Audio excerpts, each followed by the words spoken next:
Sansantaya po, Brethren in Christ, ang ating pong series about our identity in the Lord. Because the more you know who you are, the more you will behave as believer. Kasi kapag hindi mo alam kung sino ka, hindi ka mamumuhay, hindi ka lalakad sa buhay na ito na ayon sa kalooban po ng Diyos. Again, nandito po tayo sa book 3 entitled, Who I Am in Christ Jesus. Ginawa po natin sa 1 Corinthians 15:10, But by the grace that merited favor and blessing of God, sabi ni Pablo, I am what I am.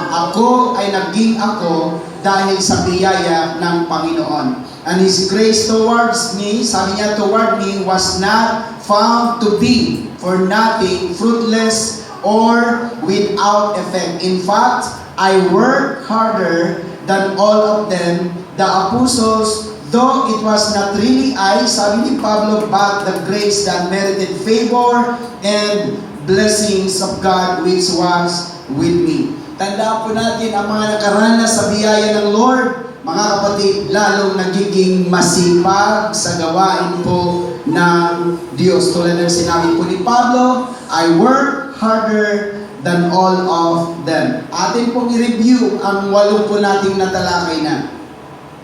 Part 1, I am abounding in Christ Jesus. Part 2, I am accepted in Christ Jesus. Part 3, I am alive in Christ Jesus. Part 4, I am anointed in Christ Jesus. In part 5, I am assured in Christ Jesus. And part 6, I am baptized in Christ Jesus. And part 7, I am belong to Christ Jesus. Part 8, I am blessed in Christ Jesus. And that was last Sunday. At ating pong tinalakay ang 3 O, mga kapatid, ng nakaraan. I am blessed with overflowing blessings. And then point 2, I am blessed with overtaking blessings. And part 3, I am blessed with overwhelming blessings. Kaya pag ikaw ay Kristiyano, hindi imposible, hindi nakakagulat kung bakit tayo pinagpapala ng Diyos. Tama? Normal na tayo ay pagpalain ng Diyos. Remember that His blessings are overflowing, overtaking, and overwhelming. Mapapawaw ka sa biyaya po ng Diyos. And this evening, brethren in Christ, we're now here in part 9. Umuusad na po tayo entitled, I am born again in Christ Jesus. By the way, bago tayo magpatuloy, ang born again is not religion. Kasi minsan may mga Kristiyano pag nag-a-apply, nilalagay sa biodata, religion, born again. Born again is not religion. Ang born again ay tawag sa taong binago ng Diyos. So kung tayo ay binago ng Diyos, we are called born again. Sabi mo nga sa katabi mo, hello, born again. Praise God, bago na ang lahat. Yung ABC, yan po ang laging ginagawa sa born again. Ano yung ABC? Attitude. Kailangan nabuborn again. Yung pagiging mahilig magdabog, mahilig magsimangot, mahilig, ano yung attitude yan? B is behavior. Ano yung behavior? Yung kinaugalian mo na yung palagi kang tulog ng tulog, lagi kang nakahiga, lagi kang naka-cellphone. Behavior na po yun. Ano po yung C? Yung character. Ano po yung character? Ito yung character na ayaw, yung may ego, ayaw makorek, ayaw mapagsabihan, sumasagot. That is character. So kailangan yung ABC na yan ay nababago, naborn again. Amen? O sabi mo nga sa katabi mo, I am born again. Parang hindi kayang sabihin I am born again. Amen? Okay, basa po tayo. Sabi ng 1 Peter 1:3, Praise, honor, and blessed be the God and the Father of our Lord Jesus Christ, the Messiah. By His boundless mercy, we have been born again to an ever-living hope the resurrection of Jesus Christ from the dead. Sabi po ng Tagalog, purihin nawa ang Diyos at Ama ng ating Panginoong Kristo na ayon sa kanyang malaking awa ay ipinanganak na muli kayo sa iyong buhay na pag-asa, buhay na pag-asa sa pamamagitan ng pagkabuhay na maguli ni Yesu Kristo sa mga patay. So dito mga kapatid, we were born again because of the mercy of the Lord. Tingin kayo, ano bang mercy? Ang mercy, dapat tayo maparusahan kasi nagkasala tayo. Dapat tayo ang mamatay kasi tayo ang nakagawa ng mali sa Panginoon. Pero because of the mercy of the Lord, hindi na po natin naranasan ang parusa dahil sa awa ng Diyos sa atin. Kinaawaan lang po tayo. Amen? Hallelujah. Remember that the wages of sin is death. Ang kabayaran ng kasalanan ay kamatayan. But we do not experience death, which the wages of sin. Hallelujah. Kaya ulit. Huwag yan. Ayoko yan. Asap na yung isa. Wala? Kaya naman. Ako, na-interrupt na naman ang ating video.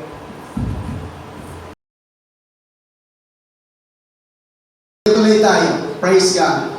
Hallelujah. Asan na ba ako? So tayo dahil sa awa ng Diyos, hindi natin natanggap ang parusa na dapat natin. Tingnan po natin ang Greek word ng born again. Ang born again ay nasa salitang ginahon. From a variation of Greek 1085 to procreate properly at the father, but by extension of the mother, figuratively to regenerate. Ibig sabihin, para mabago ulit, at ito po ay translate before be delivered of. So in other words, mga kapatid, ang born again ay pagbabago. Sabi mo ulit, pagbabago. Marami kasi, sabi nga, maraming mga pasimba-simba, maraming mga paatin-atin, pero yung attitude natin change. Hallelujah. Mapanalangin, mapahimagsimba, pero walang nababago ang buhay. Pero ngayon mga kapatid, sabi po, sino po yung mga born again? Ang sabi po dito, everyone who believes, adhere to, trust, and relies on the fact that Jesus is the Christ, the Messiah, is a born again child of God. And everyone who loves the Father also loves the one born of Him, His offspring. Sa Tagalog, sabi po dito, ang sino mang nananampalataya na si Jesus ay siyang Kristo ay ipinanganak ng Diyos. At ang bawat umiibig sa nanganak ay umibig din naman sa ipinanganak ni Yaon. So sino daw po ang born again? Lahat ng mga sumasampalataya. Kung ikaw ay mananampalataya, ikaw ay born again. Hindi pwedeng tawagin na born again ang mga hindi mananampalataya. Praise God. At dagdag pa po, sa 1 John 5:18, we know absolutely that anyone born of God does not deliberately and knowingly practice committing sin. Yan ang maganda, no? Dadadaanin natin yan. But the one who was begotten of God carefully watches over and protects him. Christ's divine presence within him preserves him against the evil, and the wicked one does not lay hold or get a grip on him or touch him. Hallelujah. Sabi ng Tagalog, nalalaman natin na ang sino mang ipinanganak ng Diyos or born again ay hindi na nagkakasala. Paliwanag yan mga kapatid. Ang born again ay hindi na siya nagkakasala. Datapwat ang ipinanganak ng Diyos ay nag-iingat sa kanyang sarili at hindi siya ginagalaw ng masama. May I borrow your attention? Naniniwala ba kayo sa akin na alam ng bawat isa sa atin kung anong kahinaan natin? Para kung walang kausap. Alam mo ang buhay mo dati. At ang buhay mo dati, yun ang nagiging weakness mo pag naging born again. Halimbawa, mga kapatid, hallelujah, dati, lasing ka. Ngayon, nag-born again ka. Ngayon, praise God, kailangan mong magbago. Kailangan mo nang hindi uminom ng alak kasi born again ka na. Alam niyo po ba na ito ay nagiging kahinaan niya? Pag nakakakita siya ng red horse na nagpapawis-pawis ng lamig, tumatakam. Naku, parang nakakauhaw. Praise the Lord. Tama ba, church? Pero, sabi ng Bible, ang mga ipinanganak ng Diyos ay hindi na nagkakasala, nag-iingat sa kanyang sarili. Kung alam mo ang iyong kahinaan, never draw to it. Halimbawa, mga lalaki, ang kahinaan, babae, kasi babaero masyado. Huwag lang makakita ng babae na kapalda dahil kahinaan niya. Huwag kang masyadong lalaki. Kung ang kahinaan mo sugal, huwag kang lalapit sa mga nagsusugal. Kung ang kahinaan mo pag-chismis, huwag kang lalapit sa mga chismosa. Kasi later on, bibigay ka eh. So kailangan you have to, parang ilalayo mo ang iyong sarili doon sa iyong kahinaan. Agree ba kayo na alam mo ang iyong kahinaan? Yung mga nagnanakaw, alam nila din, nakahinaan nila ang pagnanakaw. Kaya dapat hindi sila nagpapaiwan sa isang bahay na maraming gamit kasi pagka nag-iisa yan, lilinga-linga yan. Pag nakakita yan, ito pwede ito. Matutokso siya, mapufol siya doon sa kasalanan. Kasi sabi ng Bible, ang born again ay hindi na nagkakasala. Dagdag pa po natin sa Philippians. Hallelujah. Sige, next. Sabi ng Philippians, remember me to every saint. Pag sinabing saint, every born-again believer in Christ Jesus, the brethren, may associates who are with me greet you. Sa Tagalog, ibabatiin ninyo ang mga bawat banal kay Kristo. So in other words, ang born-again, banal.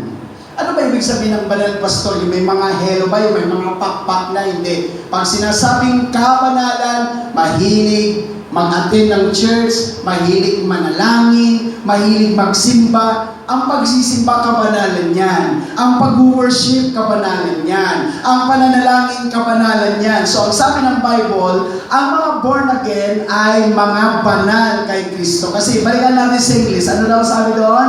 Remember me to every saint. Ano daw ang saint? Every born again believer. Kaya kapag ka ikaw ay santo, iwala ba kayo na santo tayo? Si Michelle, santo yan. Praise God. Si Joy, santo yan. Hallelujah. Hindi tayo naging santo dahil sa ating ginawa. Kasi talagang hindi tayo pwedeng maging santo sa ginawa natin. Naging santo tayo dahil sa ginawa ni Lord. Dahil hinugasan na tayo, pinatawag na tayo, nilinis na tayo, kaya tayo ay banal sa kanyang harapan. Kaya tayo tuwing nagsisimba, kahit wala kang gana, kahit tinatamad ka, simba lang kasi pagpapakabanal yan. Manalangin. Ito po ang maling notion. May I borrow your attention? Well, pastor, kahit hindi naman ako nagsisimba, hindi naman ako nakakalimot kay Lord. O di, huwag na tayo magsimba, lahat naman tayo hindi nakakalimot kay Lord. Logically speaking, bakit nagtayo pa ang Diyos ng templo kung pwede pala naman siya alalahanin, basta wag lang siya kalimutan? Kaya nagtayo siya ng templo because as our Father in heaven, He wanted na mag-gather ang iyong anak. Kung ikaw ay magulang at ang pamilya mo sobrang dami na, may apo ka sa tuhod, may apo ka sa talampakan, may apo ka sa kalingingan, yung tinatawag po na family reunion. Yan po ang ine-expect ng mga grandfather, mother na masaya sila kapag nagsasama-sama ang buong angkat. Same thing with the Lord, na pag nagsasama-sama ang kanyang mga anak, masaya ang Diyos, Ama natin sa langit. Tama ba? So that is the intention. Mali ang notion na, well, kahit yung nagsisimba, hindi ko nakakalimutan. Hindi yan totoo, mga kapatid. Ayan po ay kasinungalingan ng kaaway. Kasi kahit ang notorious, sabihin natin na kriminal, naaalaala nila ang Diyos. So hindi basis. Kahit si Satanas, naaalaala ang Diyos. Praise God. Kaya kailangan natin mag-attend sa church. Bakit? Kasi, ulitin ko, ang pagsisimba, pananalangin, pagpapakabanal po yan sa Panginoon. Agree ba kayo? Dito ba, nagkakasala ba kayo sa Laloob, hindi. Malayo kayo sa kasalanan. Malayo ka makipag-away sa asawa. Malayo ka makipagpatungan ng kaldero sa asawa. Kasi andito ka sa church. Pero pag nasa bahay ka na, pipili yan, mga kapatid. Hallelujah. Kanina pinag-usapan namin yung mga mag-asawa. Kasi na habang kumakain kami kanina, Sister Joy, marami kami mga pinag-uusapan na miss nila ako masyado. Pinagpuntahan namin yung mga mag-asawa. Sabi ko, ang mga mag-asawa, may mga pinagdadaanan talaga yan. Kaya lang nasa kanila lang on how they will accept. Kasi sa bawat away, hindi lang babae ang mali, hindi lang lalaki ang mali. Pareho kayong may mali. Hindi pipili, hindi. Pareho kayo. Hindi pwedeng isa lang ang may kasalanan. Pareho kayo, kaya kailangan pag humingi ng tawad sa isa't isa. Mahal, pasensya ka na. Medyo uminit lang kasi ang aking ulo kasi ang dami kong iniisip. Sabi naman ako sa, pasensya ka na rin mahal kasi sa sobrang pagod ko sa kabubuhat ko ng mga medyo nabibigla din ako. Pag pasensya ka, adihan kayo, join together na naman kayo, gano'n. Amen. Praise the Lord. Kasi mga kapatid, napakahalaga ho na tayo po ay nagpapakamanan. Continue, brethren in Christ, serving and worshiping the Lord dahil ang pagpapakamanan, dahil ang mga born again ay banal. Amen? Galatians 4:31, so brethren, we who are born again are not children of a slave woman, the natural, but of the free, the supernatural. Sa Tagalog, kaya nga mga kapatid, hindi kayo mga anak ng babaeng alipin, kundi ng babaeng malaya. Ang sinasabing malaya dyan, yung sa Panginoon. So tayo ay, hindi na po tayo anak ng sino paman, tayo po ay anak ho ng Diyos. 1 John 2:9, whoever says he is in the light, and yet hates his brother, take note ha, Christian, born again child of God, his father is in darkness even until now. Ang nagsasabing siya'y nasa liwanag at napupuot sa kanyang kapatid ay nasa kadiliman pa hanggang ngayon. Kailangan, hindi na tayo nagagalit sa mga kapatiran natin. Minsan nakakainis ang kapatiran. Pero kailangan, tiyagaan na lang natin dahil sabi ng Bible, ang nagagalit pa daw sa kapatid ay nasa kadiliman pa. Ang born again, wala na sa kadiliman, nasa liwanag na sila. Kaya gusto mo man magalit, ay hindi na pwede, born again ako. Ang ganda nun. Sasabihin ng asawa mo, gusto kang awayin ng asawa mo, sorry mahal, born again na ako, hindi na ako pwedeng magalit. Wow, ang ganda naman. Hindi nakikipag-away. Ang napag-aralan ko sa mag-asawa, ba't napunta tayo sa mag-asawa? Ano? Ang napag-aralan ko sa mag-asawa, kailangan marunong magpakababa ang bawat isa. Kasi ako din, nag-asawa din ako. Alam niyo po, unahan lang yan. Pag nauna ang babae manakot, takot na ang lalaki yan forever. Ang babae ang magiging dominante. Kapag nauna ang lalaki manakot, maniwala kayo, lalaki ang magiging dominante, ang babae mananatiling takot forever. Unahan lang yan, sindakan lang yan. Ang sino mang masindak, praise the Lord, talo. Kaya Mikaelo, sindakan lang yan. Nasa ito, sino magpapasindak. Kaya lang ikaw magpapasindak. Praise God. Sindakan lang yan. Pag nasindak ka, magwawagi siya. Tuwing mag-away kayo, siya yan matapang lagi kasi takot ka sa kanya. Pag tumakas ang boses, tumigil ka! Ano ka na kasi medyo nasindak ka na nung una, natakot ka na. Praise God. Hallelujah. Sindakan lang yan. Kaya kung sino ang unang nakapalindak, kita mo siya yung laging nasusunod. Maniwala kayo sa buhay.